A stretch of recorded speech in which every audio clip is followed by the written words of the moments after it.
뭐 대출이 풀리는 시점, 세금이 풀리는 시점, 금리가 인하되는 시점들은요, 먼 미래 5년 10년 뒤가 아닙니다. 세금이 풀리는 시기는 저는 2024년도로 보고 있습니다. 오늘 이제 부동산들하고 통화를 좀 많이 했거든요. 근데 한 4천 세대가 있는 데서 부동산 이제 중개를 하는데, 부동산에서 거래를 한 게 올해에 10건밖에 안 된다고 합니다. 놀랍죠? 예, 다른 부동산 서울이나 경기도 쪽을 전화해봐도 거래가 없어가지고 신입으로 들어온 중개인들이 아마도 폐업을 할 가능성이 되게 크다라는 얘기들도 많이 들었습니다. 그만큼 거래가 안 된다는 거고요. 그리고 저랑 같이 이제 거래를 하는 인테리어 업체도 통화를 했습니다. 통화를 하니까 그나마 조금 자기는 괜찮은데 지금 운영을 하고 있는 게 두 개인데 하나는 완전히 버티기로 이제 들어갔답니다. 그만큼 이사를 하고 실수요자들이 움직여줘야지 인테리어에 대한 부분들도 좀 수요들이 생기는 거잖아요. 그것도 없다고 합니다. 그리고 이삿짐 센터랑도 제가 전화를 해봤습니다. 예, 많이 느꼈습니다. 이제 위기에 놓여 있다고 하더라고요. 그래서 지금 부동산에 유관한 모든 업체들이 위기에 국면했습니다. 왜냐하면 가격이 올라가고 내려가의 문제가 아니라 거래가 되지 않고 있기 때문에 문제가 생기는 거죠. 부동산은 그렇거든요. 정말 비싼 집 한 채를 거래하는 것보다 여러 채를 거래해서 중개에 대한 수수료들을 정당하게 받기를 원하는 거지, 이렇게 거래가 안 되면 문제가 생기는 거죠. 그래서 저는 지금 시장을 어떻게 생각하냐면요, 시장의 비정상의 수위를 조금 넘은 게 아니라 크게 넘어갔다는 거고, 지금 뭐 무섭잖아요. 시장에서 보면은 어제 신문에도 보니까는 그 송도 마리나베이가 6억 5천에 거래되었고 최고가가 12억 4천인데 5억 이상 빠졌다고 막 좀 큰일 났다고 했는데, 이것도 정상 거래가 아니거든요. 분양권을 가지고 있는 사람이 명의를 변경하는 과정에서 과거에 이제 가격들을 옮겨 놓은 거거든요. 지금 보시면은 그런 거래 없습니다. 지금 거의 이제 물량이 조금은 안정화된 가격대가 8억 대로 이제 안정화가 되어 있고 6억 5천짜리는 절대 찾을 수 없습니다. 그런데 신문은 필요합니다. 자극이 필요하고 그 자극에 의해서 클릭 수가 자기의 어떤 실적을 나타내고 하기 때문에 그런 부분으로 신문들이 많이 나옵니다. 근데 우리는 거기 1차원적으로 나온 신문에서 나온 결과를 보기보다는요, 이 결과가 나온 과정과 원인을 보면서 시장을 다시 재조명을 해봤으면 좋겠습니다. 왜냐하면 매매 시장하고 전세 시장의 속내를 들여다보면요, 본질적으로 이게 대세 하락으로 뭐 2년, 5년, 10년을 갈까? 저는 불가능하다고 봅니다. 지금 같은 거래의 시장들이 지속되면요, 국가의 경제 시스템들이 무너질 수 있습니다. 왜냐? 제가 지금 말씀을 드리겠습니다. 매매 시장과 전세 시장을 이제 속내를 들여다보면요, 지금 매매 시장부터 볼게요. 지금 다주택자들 거래가 불가능합니다. 그냥 정말 돈이 많은 사람이 세금을 감내하고 할 수 있다라고 얘기하지만요, 실질적으로 다주택자는 지금 거래가 불가능합니다. 양도세가 중과가 유예가 되었다고 하지만요, 이것도 지금 당장 그거를 팔고 새로운 대체제가 없기 때문에 다주택자들은 불가능합니다. 즉 세금 때문에 거래를 할 수가 없습니다. 그리고 두 번째는요, 실수요자입니다. 실수요자는요, 금리가 높고 대출이 어렵습니다. 금리가 높고 대출의 장벽이 DSR로 높아졌습니다. 그리고 집값도 급하게 올랐습니다. 그러니까 이것 때문에 거래를 하기가 힘듭니다. 금리가 너무 높아졌는데, 지금 얼마 전에도 금리를 0.25로 올렸잖아요. 너무 높아졌다고 생각하는 거죠. 사실은 뭐 지금 6%대다 7%대다 하지만 지금 형성되어 있는 거는 한 4.5, 5 그 정도 사이로 형성이 되어 있습니다. 근데 실수요자는 금리가 높고 대출이 어려우니까 거래가 어렵습니다. 그러면은 다주택자 어렵고 실수요자 어렵죠. 그러면 갈아타기라는 사람은 어떨까요? 내 집이 팔려야지 거래를 할 수 있습니다. 왜냐하면 상승장일 때는 내 집을 내가 새로운 집을 샀을 때 그 집을 계약을 하고 기존의 집들을 거래를 해도 상관이 없어요. 왜냐하면은 그래도 내 기존의 집들이 거래가 되거든요. 근데 지금같이 거래 절벽, 그냥 빙하기 같은 경우는, 하락장 같은 경우는요, 내 집을 팔고 집을 거래를 해야 됩니다. 그런데 지금 내 집이 팔리지 않습니다. 거래를 할 수 없습니다. 거래량이 서울 기준으로 지금 1000건이 안 나옵니다. 1000건이 안 나온 적이 있었나요? 서브프라임 때도 1600건이었습니다. 그 이하입니다. 결코 거래를 할 수 있는 시장이 아닙니다. 그럼 무주택자는 어떤가요? 경험이 없습니다. 경험이 없고 대출 금리 때문에 살 수 있는 용기가 절대적으로 부족하고요. 설령 샀다고 하더라도 조금 있다가 공포스러워서 팔 수 있는 가능성도, 그러면서 실수를 할 수 있는 가능성도 있습니다. 그러니까는 지금 보세요. 우리가 시장에 참여하는 사람들은 매매 시장 입장에서는 무주택자거나 갈아타기거나 이런 부분을 종합적으로 실수요자가 될 수 있거나 아니면은 다주택자가 될 수 있죠. 요거 말고는 없습니다. 근데 여기에 거래들이 모두 다 막혀버렸습니다. 이러한 상황에서 거래가 안 되니까 당연히 거래 절벽이 만들어졌습니다. 물론 세계 경제적인 부분과 지금 현재 한국의 경제 상황과 물가 상승이 연동이 되어 가지고 복합적으로 생각을 해야 되긴 하지만요. 근본적으로는 지금 정책적으로 풀 수 있는 것들이 되게 많지만은 무주택자, 갈아타기 수요자, 실수요자, 다주택자 모두가 정책적인 부분에 막혀가지고 불가피하게 거래를 할 수 없다는 겁니다. 그 말은 뭐냐면요, 사람들이 살려는 의지는 있습니다. 근데 각자의 상황과 포진에 따라서 접근을 할 수 없는 상황입니다. 모두 다 거래를 할 수 없는 상황입니다. 그리고 거래도 많이 전세가 안 되죠. 그리고 가격도 둔화가 되었죠. 이유는 여러 가지가 있고요. 이 본질들을 아셔야 됩니다. 저는 8월에 전세 대란이 올 거라는 얘기들이 뭐 언론상에서 많이 났지만요. 지금 안 나왔죠. 저는 지금 진행 중이라고 생각하거든요. 이미 왔거든요. 왜 그럴까요? 물론 이제 복합적인 부분으로 볼 때 물량이 많은 곳에, 경기도로 따진다고 하면은 뭐 화성의 물량 많죠, 성남의 물량 많죠, 파주의 물량 많고, 수원의 물량 많고, 그 다음에 인천 서구의 물량이 김포에 영향을 미치고, 파주는 일산에 영향을 미치고, 아까 말했던 뭐 2년 전세가 돌아오는 뭐 송파 쪽에 있는 헬리오시티 같은 경우도 주변에 영향을 미치고, 그래서 이런 부분을 볼 때는 그런 물량이 많은 곳은 둔화된 사실은 그리고 두드러진 것들은 사실입니다. 그런데 본질적인 건요, 전세 수요가 월세로 전향하는 비율이 매우 커졌다는 겁니다. 즉 전세가 둔화되는 이유는요, 전세 가격이 이제는 안정화되어서 떨어졌다는 게 아니라 전세 수요가 월세로 전향하는 비율이 커진 겁니다. 즉 월세 수요로 옮겨간 것이고, 월세 수요로 옮겨간 수요가 많기 때문에 월세 가격이 상대적으로 비싸진 것이죠.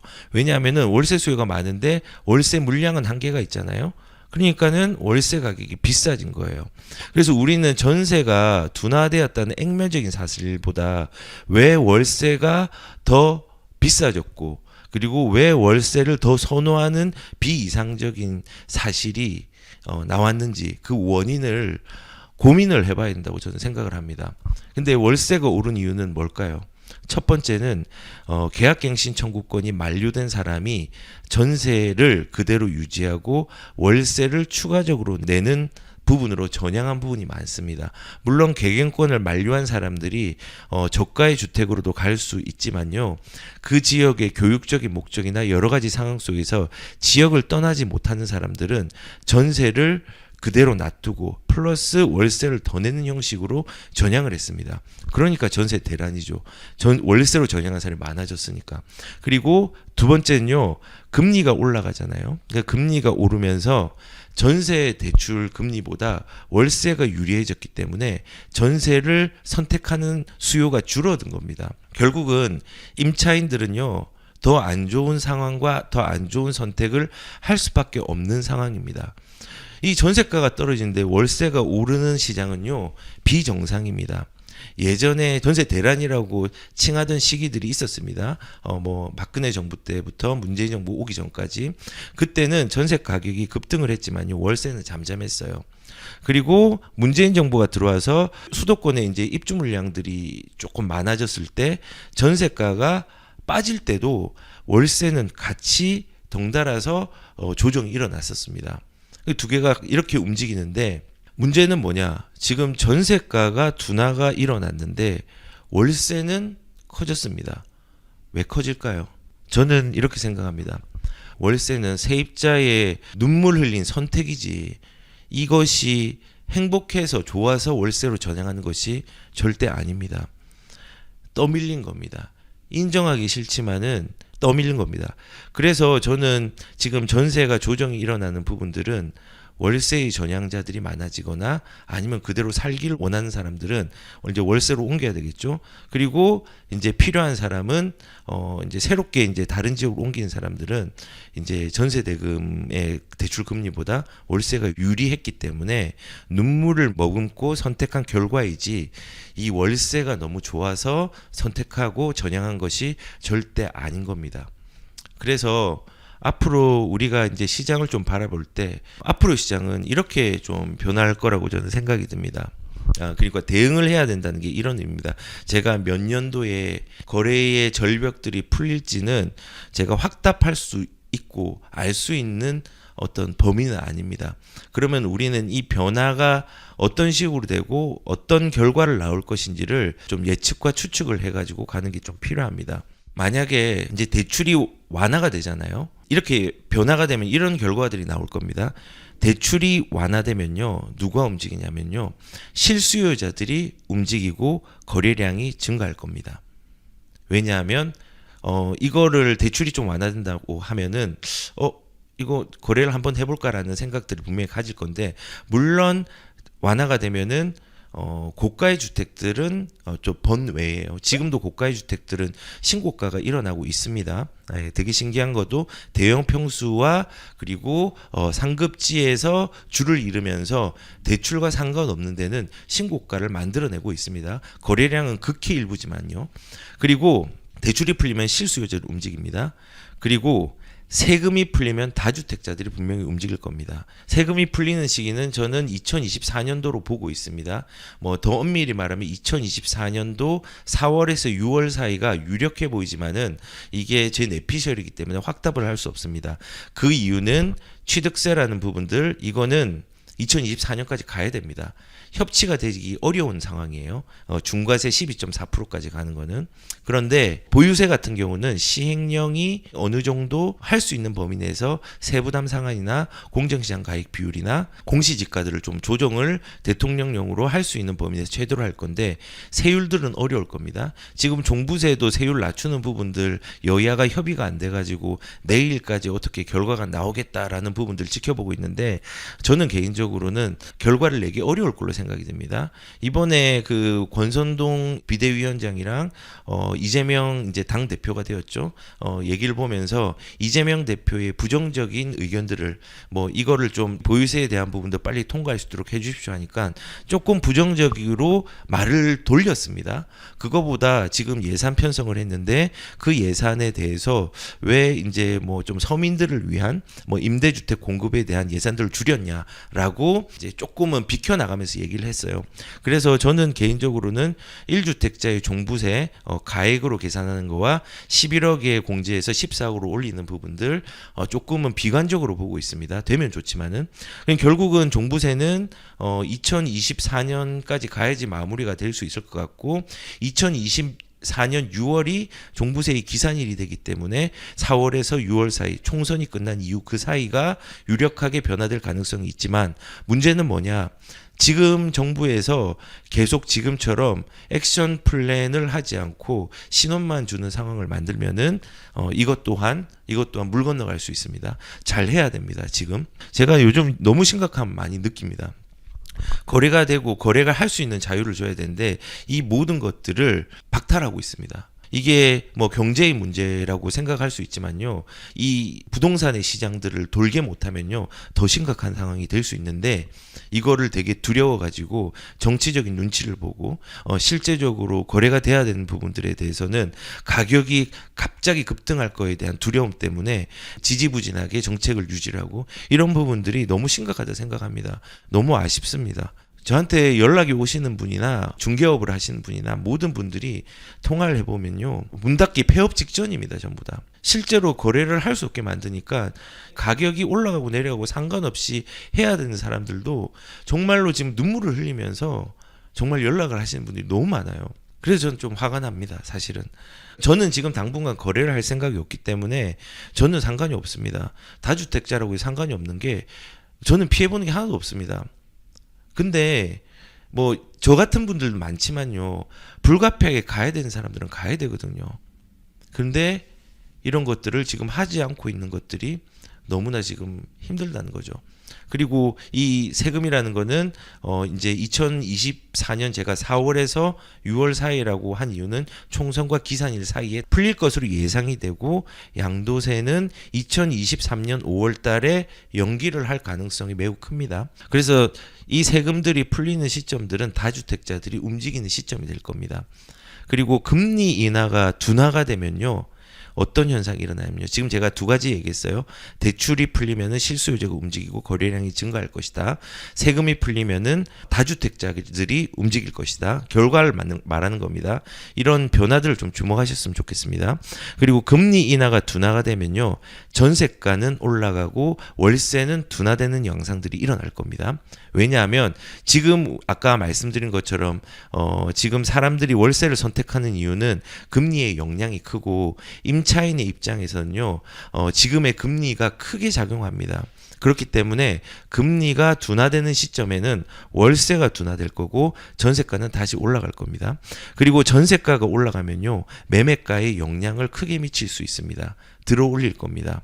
그래서 시점을 맞추진 못하겠어요. 하지만은 결과론적으로 대출이 풀리면 실수요자들의 거래량, 세금이 풀리면 다주택자들의 거래량, 금리 인하가 둔화되면요, 전세가의 상승과 월세의 둔화, 이 결과를 기억하십시오.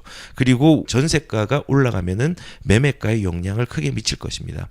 물론 2, 3년 동안 공급이 많이 유지되는 곳은 예외적으로 적용이 될 수 있습니다. 그리고 지방의 수요층이 두텁지 않은 지역 같은 경우는 이렇게 작동하지 않을 수 있습니다.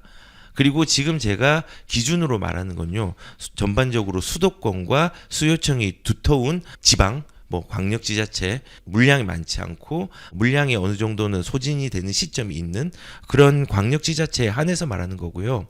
결국은 대출, 세금, 금리 인하 등의 변화 시점에서 이러한 현상들이 복합적으로 실수요자, 다주택자, 전세 세입자, 월세 세입자한테 나타날 거고, 거래량들은 늘어나는 시점들은 이런 규제가 풀리는 시점입니다. 지금 국가적으로 물가 상승들이 크기 때문에 부담이 많이 갈 겁니다. 국가적으로 정책들을 완벽하게 풀기에는. 그렇지만은 우선은 이런 결과들이 이렇게 풀리면 어떤 결과들이 나타날 것이라는 것을 예측을 하시고, 이렇게 되는 시점들이 뭐 대출이 풀리는 시점, 세금이 풀리는 시점, 금리가 인하되는 시점들은요, 먼 미래 5년 10년 뒤가 아닙니다. 그거 기억하셔야 됩니다. 지금 언론에서 얘기하는 많은 부분들이 사실인 부분도 있고 과장된 부분도 있고 결과는 조금 맞는 부분이 있지만은 그 본질적인 부분에서 이것들은 오래 갈 수 없는 상황, 경제적인 위기가 올 수도 있겠죠. 경제적인 위기가 온다고 하더라도 과거의 사례를 보십시오. IMF 때, 서브프라임 때 가격들이 떨어지는 순간이 있었지만은 그거를 회복하는 데는 1년이 걸리지 않았습니다. IMF도 마찬가지고 2008년 서브프라임도 마찬가지입니다. 그렇기 때문에 우리가 주목해야 되는 건요, 지금 가격이 빠진다, 조정된다, 이게 아니라 세금과 대출, 금리 인하의 변화 시점에 이런 현상이 예상된다에 대한 본질을 알고 부동산에 접근하는 게 필요합니다. 왜 제가 이런 얘기를 하냐면요, 시장의 금리가 우선은 둔화가 되면요, 우선 순서는 금리 인하가 되는 게 아니라 금리의 인상이 둔화가 되면요, 국가적인 측면에서 시장의 거래의 동맥경화를 가만히 놔둘 수 없을 겁니다. 금리가 둔화된다는 건요, 물가의 안정성을 조금 확보한다라는 담보를 가지고 금리를 둔화시키는 겁니다. 뭐 확 내릴 수는 없을 거예요. 천천히 둔화시킬 겁니다. 왜냐하면 확 내려버리면요, 이제 이게 또 인플레이션이 다시 살아날 수 있거든요. 그렇기 때문에 천천히 둔화시키고 국가는 이 둔화되는 시점에 맞춰서 거래의 동맥경화를 가만히 놔두지 않을 겁니다. 왜냐하면 거래량을 올려야지 세수 확보가 됩니다. 국가는 세수만 보느냐? 세수 많이 봅니다. 볼 수밖에 없습니다. 특히 부동산의 세수는요, 국가 세수에 엄청난 영향을 미칩니다. 그리고 세수 확보를 해야 되고, 만약에 경제 상황이 나아질 수 있는 기반을, 이런 세수라든지 이런 걸 확보를 해야지 그 기반을 또 마련할 수 있기 때문입니다. 그래서 저는 금리가 먼저 둔화되는 시점에 거기에 맞춰서 세금과 대출에 대한 부분들을 완화를 시킬 거고, 이 완화를 시키는 과정에서 아까 말씀드린 세입자, 실수요자, 다주택자의 거래들이 조금씩 늘어날 겁니다. 언젠지는 맞추지 못합니다. 그거는 신의 영역이기 때문에 맞추지 못하지만요, 그렇게 세금 대출에 대한 부분들이 완화가 되면은 최선을 다해서 그 시장에 대한 참여자로서 내가 뭘 할 것인지를 찾아봐야 됩니다. 그렇게 찾아보는 게 저는 필요하다는 생각이 듭니다. 그리고 마지막으로 제가 하고 싶은 말씀은요, 시장에 돈의 흐름이 막히면요, 경제 시스템이 위험해집니다. 이 위험을 감수하고 거래를 영원히 맞는 상황을 만든다는 건요, 아까 말씀드린 것처럼 국가 경제 시스템이 파괴되는 것을 방관하겠다는 거랑 다름이 없습니다. 저는 시장에 지금 겉모습으로 표현되고 있는 자극적인 내용들이 너무 화가 납니다. 왜냐하면 이거를 1차적으로 해석하는 분들이 대부분입니다. 그리고 이렇게 1차적으로 자극적인 언론의 내용들이 나왔던 시기들은 늘 반복이 되었습니다. 2007년도에 서브프라임이 오기 전에 그 자극적인 내용들을 한번 살펴보십시오. 그리고 2008년도 서브프라임 때도 이제는 끝났다고 했습니다. 하지만은 시장은 움직였고 1년 뒤에 수도권은 다시 움직이기 시작했고 물량들이 많아지면서 가격들은 둔화가 되었습니다. 안정화되었지만 거꾸로 물량이 나오지 않은 지방 같은 경우는요, 가격이 또 급등했습니다. 수요와 공급들이 있어야 되고, 이 수요와 공급들의 매칭을 하는 게 거래인데, 이 거래량들이 최소화되었다는 것들은 시장이 비정상적이라는 겁니다. 지금 비정상적인 시장을 조금 넘은 게 아니라 그냥 너무 선을 크게 넘었습니다. 이거를 바로 잡아야 됩니다. 바로 잡는 시점이 10년 뒤일까요? 5년 뒤일까요? 저는 2024년, 그러니까는 뭐 금리의 본격적인 완화는 내년 정도라고 저는 생각을 하고요. 이거는 그냥 확정이 아니라 제 생각입니다. 내년 정도라고 생각을 하고요. 하반기도 거래량은 조금 늘 수는 있지만은 그 거래량 자체가 과거의 거래가 완만하게 되었던 그 시기처럼은 되지는 않을 거라 생각이 듭니다. 그럼에도 불구하고 저는 거래량이 조금은 하반기에 느는데 모자라겠죠. 거래량이 늘면은 가격들이 조금 움직일 건데, 움직이는 걸 바라는 게 아닙니다. 안정화를 바라는 겁니다. 그리고 내년 초까지도 갈 수 있다 생각합니다. 이 침체에 대한 부분들. 근데 그 침체가 내년 초 상반기 이상을 넘어갈까에 대한 부분들은 저는 퀘스천 마크입니다.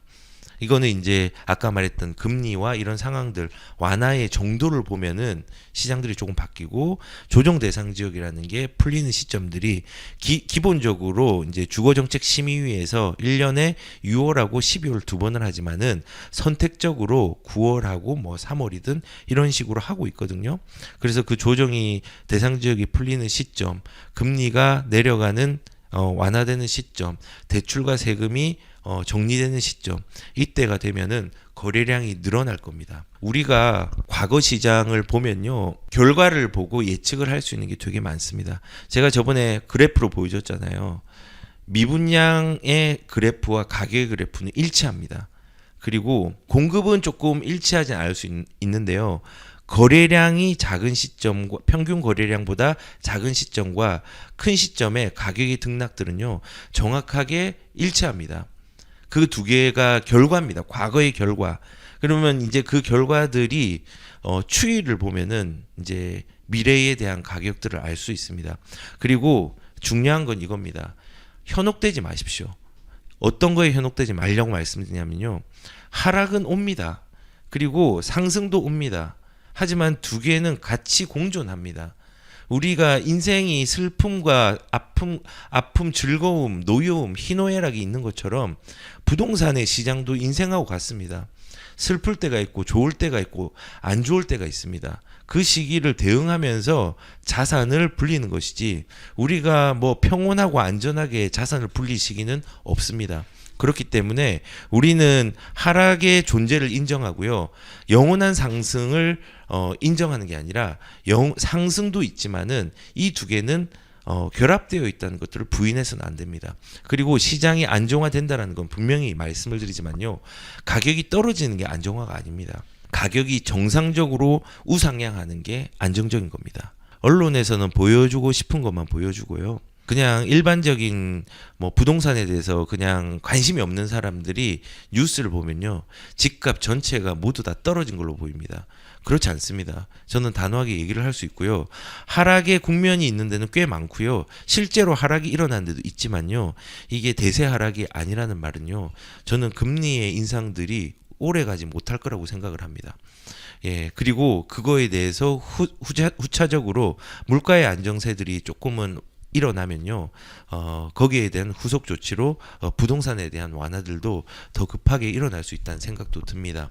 우리가 자세히 들여봐야 돼요. 액면적인 결과만 보고 그것들의 그 결과만 보고 이게 전부다라고 생각하시면 안 됩니다. 너무 이상하지 않나요? 월세가 이렇게 오른다는 게. 근데 전세는 떨어진다는 게 이상하지 않습니까? 수요층이 토끼몰이 하는 것처럼 몰려 있는 겁니다, 지금. 다주택자는 가만히 있어야 되고 그 다음에 주택이 없는 사람들은 몰려 있습니다. 어디로 전세로 가다가 전세 올라가니까 안 되니까 안 되겠다 해서 월세로 몰려 있는 겁니다. 우리나라는요 보편적으로 월세보다 전세를 선호합니다. 그렇기 때문에 지금 시장을 언론이라는 렌즈를 안경을 끼고 바라보는 게 아니라 언론이라는 렌즈도 껴보고요. 내가 스스로 만든 기준으로 안경을 다시 껴보고 어떻게 될지도 충분히 고민을 해봐야 된다고 생각을 합니다.